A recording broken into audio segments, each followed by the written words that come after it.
Ladies and gentlemen, boys and girls, it's Diego, and this video is about the importance of legal immigration into our great republic from all countries of the world, not just from a select few that politicians handpick.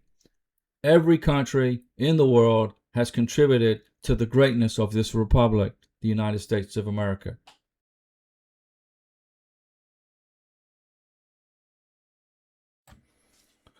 The Empire State Building was built by a team of owners, architects, and a massive workforce of about 3,400 men per day. Okay. Now, the project was developed by the Empire State Incorporated, led by John J. Raskob and Al Smith, and it was designed by the architecture firm Shreve, Lamb, and Harmon. Okay, and constructed by the general contractors Starrett Brothers and Eakin.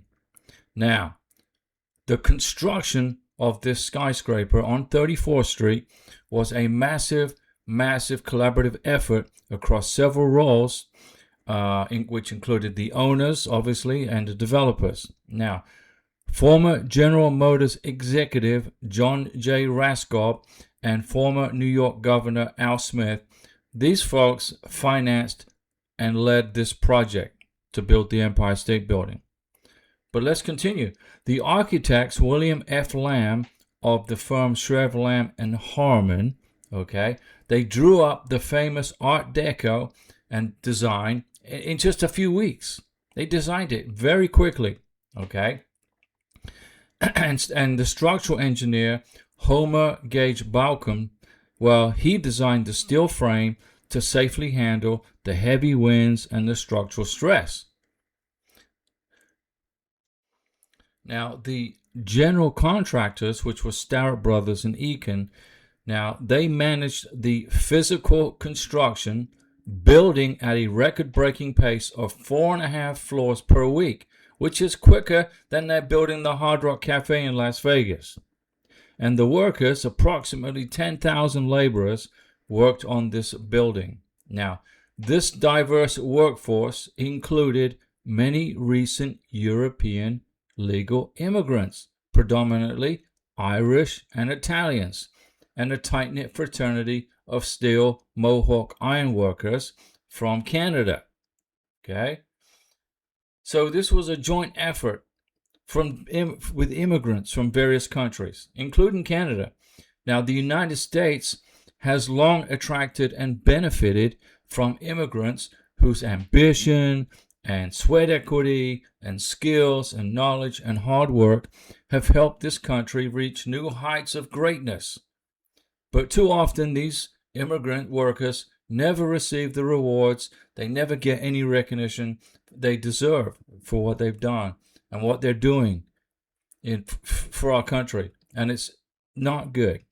Now, the Empire State Building is a national symbol. It's a national, global symbol that includes all Americans, regardless of their ethnicity, of their social status, or country of origin. Right? You would agree.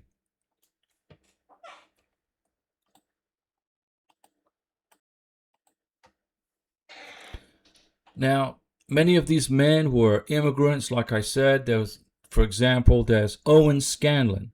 Now, he was the award-winning marble setter, helper.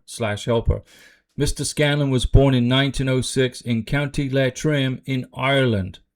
He arrived at Ellis Island aboard the ship SS Samaria on October 26, 1926, whereupon he joined his two brothers, Thomas and James, who had basically emigrated to the United States earlier.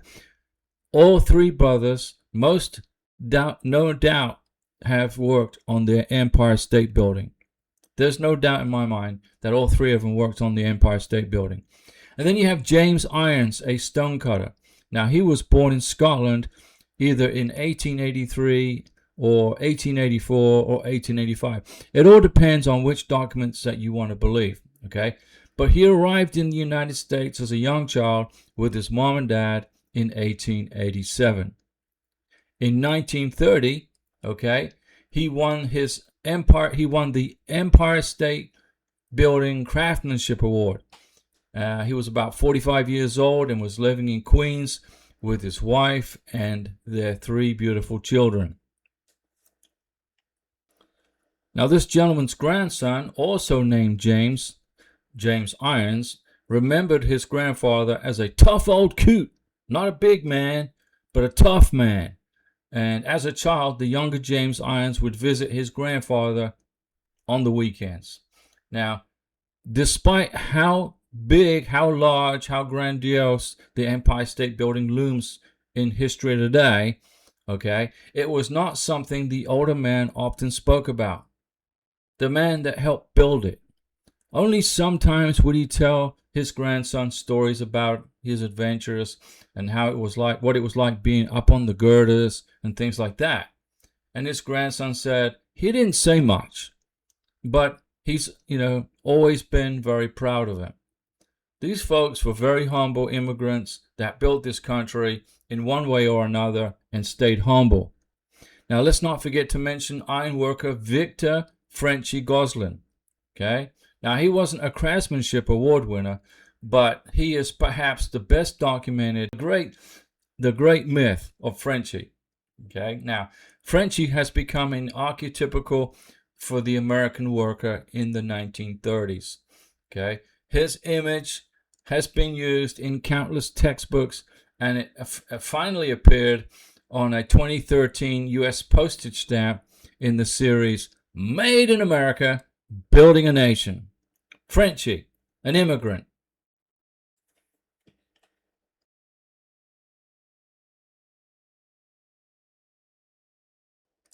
In fact, Frenchy was actually born in Saint Etienne de Luzon, Lévis, across the St. Lawrence River from Quebec, Canada.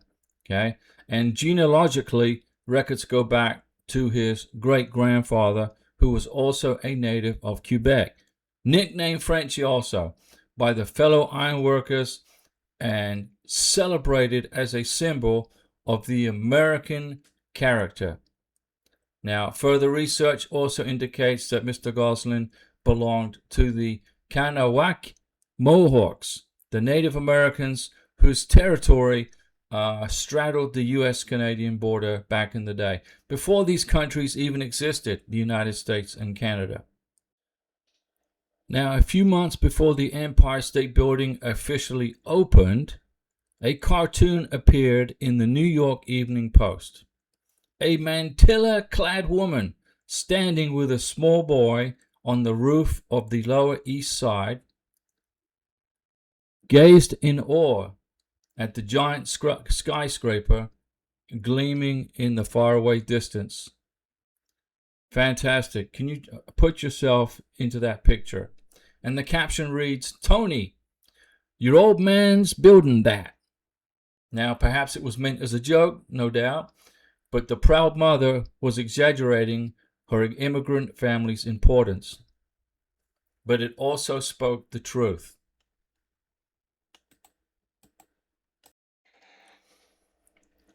Our republic, the United States of America, was built by ordinary people, many of whom were immigrants who take justifiable pride in their contributions to the greatness of America.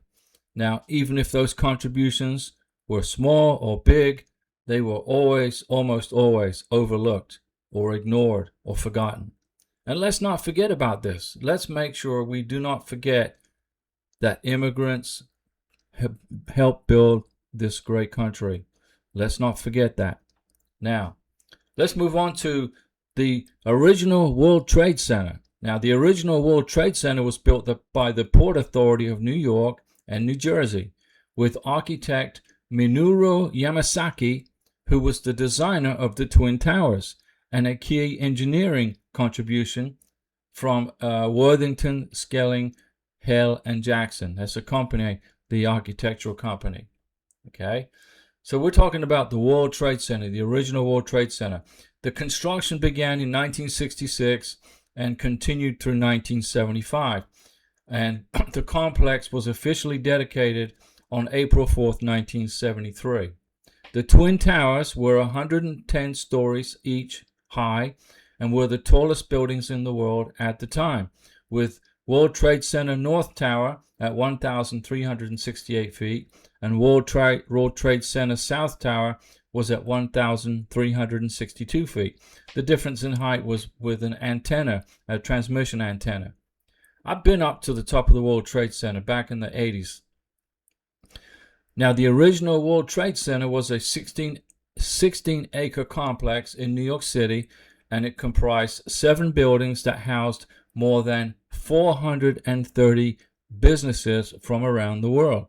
And the Twin Towers, the two 110-story skyscrapers at the World Trade Center, dominated the Manhattan skyline for 30 years before their destruction on 9/11 in 2001.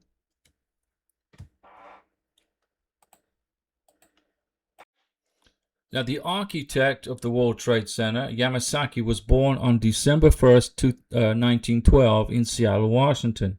He was the son of John Tsunehiro Yamasaki and Hana Yamasaki Issei, who were Japanese immigrants.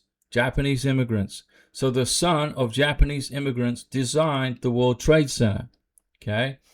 And the family, they moved to Auburn, Washington, whereupon he graduated from Garfield Senior High School in Seattle, Washington State, and then he enrolled in the University of Washington's program in architecture in 1929, whereupon he graduated with a Bachelor of Architecture degree in 1934.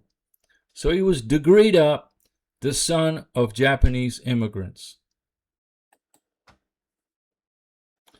Now we can trace the roots of American ingenuity by visiting renowned landmarks across our republic, and they stand today thanks to the skill, the sweat equity, and the perseverance of immigrant communities. Primarily legal, right? Now, New York Harbor's most famous figure is not just a symbol of freedom, it is a tribute to the power of immigration, as explained by the Sesamo restaurant, right? You've been there. I've been to the Statue of Liberty. The Statue of Liberty was designed by French sculptor Frédéric Auguste Bartholdi and was assembled. Actually, the Statue of Liberty was assembled in the United States by immigrant laborers, okay? Many of whom who had just got up to America. They were recent arrivals seeking new opportunities here. And their dedication, their work transformed the Lady Liberty into an enduring beacon for millions of people who have passed beneath her torch of freedom, right? Now, monetary donations and work donations from immigrants and working class Americans funded much of the statue's pedestal, okay, which basically cemented its connection to the immigrant experience. Over the years, Lady Liberty has greeted countless newcomers to this country, serving as a powerful reminder that the nation's greatness is built on the contributions of those who came from distant shores. Now let's talk about the Brooklyn Bridge, which connects Manhattan and Brooklyn. Now this stands as an absolute engineering marvel that was built by immigrants, largely Irish and German, okay, and Italian. Let's not forget our Italian friends, as documented by Britannica. So this is documented in the Britannica book. Now, the construction of the Brooklyn Bridge began in 1869, and this very dangerous work of sinking caissons and spinning cables fell to workers from around the world who braved these hazardous conditions beneath the East River to build the Brooklyn Bridge. Okay, it was immigrants that built the Brooklyn Bridge. Long hours, perilous environments were the norm. Long days, 12, 15-hour work days, with many laborers suffering from caissons disease during the underwater construction phase. Okay, it was persistence, it was sweat equity, it was sacrifice that made possible one of America's most recognizable landmarks, which today in 2026 still stands as a testament to the determination, work ethic, and sweat equity and skill of immigrant workers. Now let's move over to San Francisco. San Francisco's most famous structure, the Golden Gate Bridge, and it was built during the Great Depression. Okay, this was during a depression built by a workforce that included Europeans and Asians, immigrants, as chronicled by the San Francisco Travel magazine. I guess that's what it was. Now, these workers performed the very dangerous task of suspending steel cables and riveting massive beams high above the San Francisco Bay. A bay made famous by Clint Eastwood in many of his Dirty Harry movies, right? San Francisco, Callahan, Dirty Harry. Now, the dreams and achievements of those who came to America seeking a better life are most definitely reflected in the bridge's enduring beauty, and today the Golden Gate Bridge stands as a monument to the immigrant experience. Immigrants, immigrants, immigrants, building this great country everywhere, every corner. Now let's talk about America's busiest immigration station during its peak years. Ellis Island. Ellis Island was constructed and operated with the help of immigrant workers, as described by Oxford Research Encyclopedias. That's the source. Okay. Between 1892 and 1954, more than 12 million legal immigrants passed through the halls of Ellis Island, many of whom found employment on the island itself, working as laborers, cooks, and maintenance staff. So they came to America, and within 24 hours they already had a job. And their efforts helped create a functional gateway for future arrivals legally into this country. Legal immigration through Ellis Island. Now let's talk about Mount Rushmore. Mount Rushmore was carved by immigrant craftsmen. Immigrants built Mount Rushmore. The colossal presidential faces in the Black Hills of South Dakota were brought to life by a diverse team of craftsmen, many of whom were immigrants or were the children of immigrants. Okay? We're talking about Mount Rushmore in South Dakota now.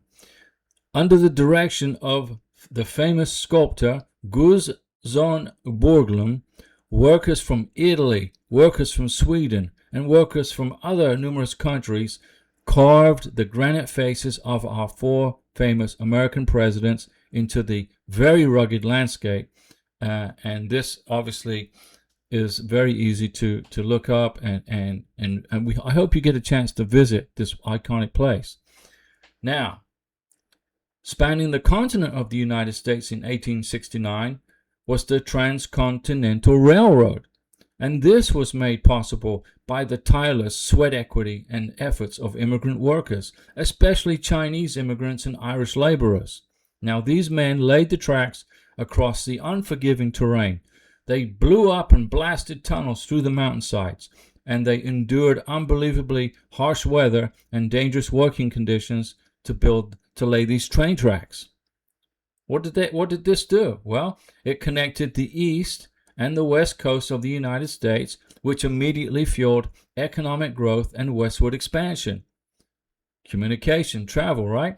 The railroad stands as a powerful reminder of the essential role that immigrants played in building the infrastructure that transformed the United States into a continental connected nation or republic, right?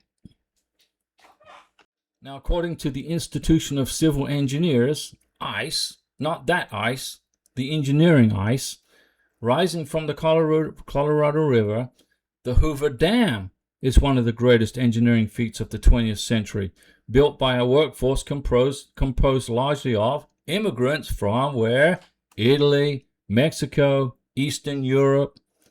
Okay, and these workers toiled in extreme heat and very dangerous conditions along the river, the Colorado River, pouring concrete and installing massive turbines. Karina and I, my beautiful wife in Venezuela, have been to the Hoover Dam. We went there on vacation. Now, without the expertise and resilience of these immigrant laborers, it would have been impossible to harness the power of the Colorado River and provide the water and electricity to the millions of people that need it. Okay? The Hoover Dam is an imposing structure, and it remains a testament to the diverse labor force that shaped and built America's modern landscape. Immigrants building this country, building the Hoover Dam. Now, a diverse team of craftsmen and laborers, including many European immigrants, what did they do? Well, they constructed Washington, D.C.'s Lincoln Memorial between 1914 and 1922. And this is documented by the National Park Service. Now, these workers quarried the marble, and they carved the intricate sculptures, and they assembled the massive columns that honor President Abraham Lincoln and his legacy, our 16th president. Their skilled hands and hard work produced a monument that has become a focal point for civil rights, for national reflection, right? And the grandeur of the Lincoln Memorial is a direct result of those immigrants who came to America seeking new opportunities, seeking freedom, seeking a better life. And these monuments are, even today, a tourist magnet. Now, symbolic of American Republic, which we are a republic, the historic dome of the U.S. Capitol was completed during the Civil War, also by a workforce that included many immigrants. Okay, they were particularly from Italy and from Germany. So these artisans, they cast the iron, they installed the decorative features, and they painted murals that adorn the interior of the dome of the Capitol. Our republic is symbolized by the craftsmanship that continues to inspire tourists, visitors, etc. from around the world, if they can get a visa now, that is. The Capitol Dome stands as a testament to the enduring impact of the immigrant talent on the nation's most important institutions. Our country's most important institutions.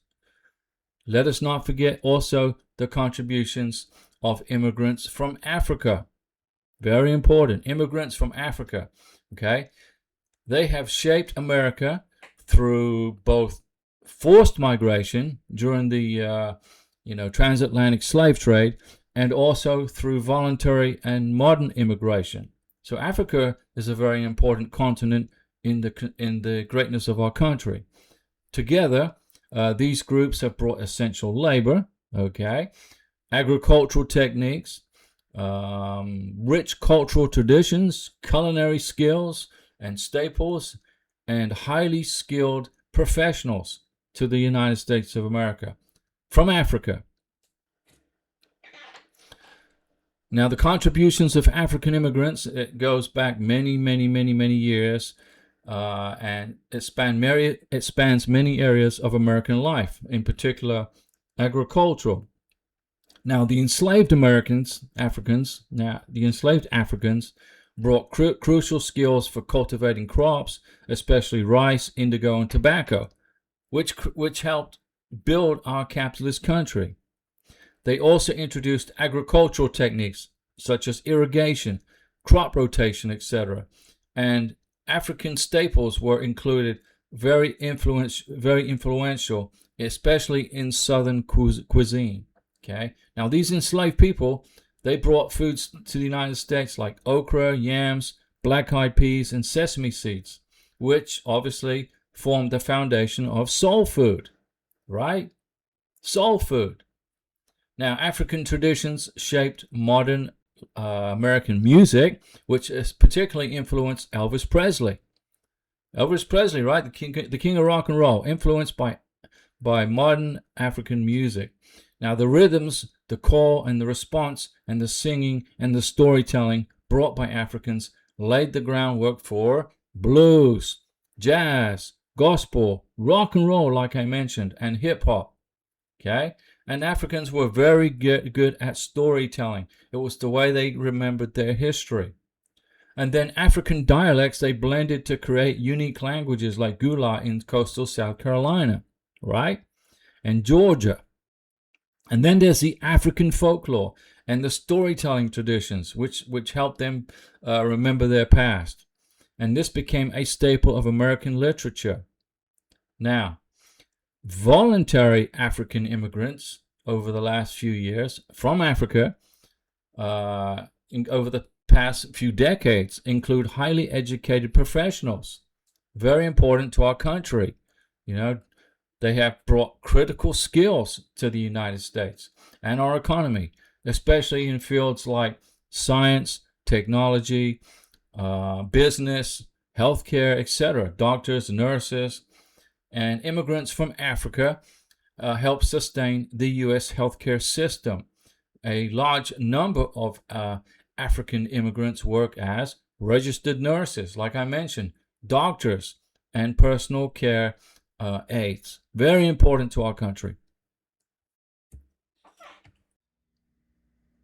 Ladies and gentlemen, boys and girls, this country was built on immigration, on immigrants, legal and otherwise, primarily legal immigrants that passed through Ellis Island. All countries of the world play a critical role in the greatness of this United States of America, and blocking those people from entering the United States, especially from African nations, it does not make any sense to me why we would do that. Our country is based upon immigration, and we want Americans to be born in this country also. We don't want to make the whole country an immigrant-based country. We want America to be Americans born in the United States also.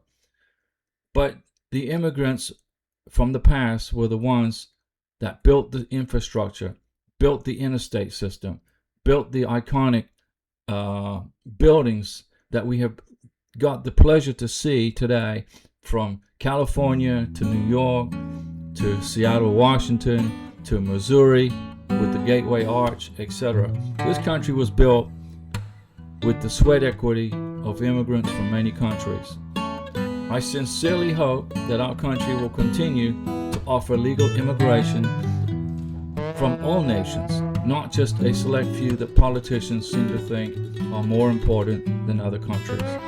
Thanks for watching the video, ladies and gentlemen. See you at the next live stream.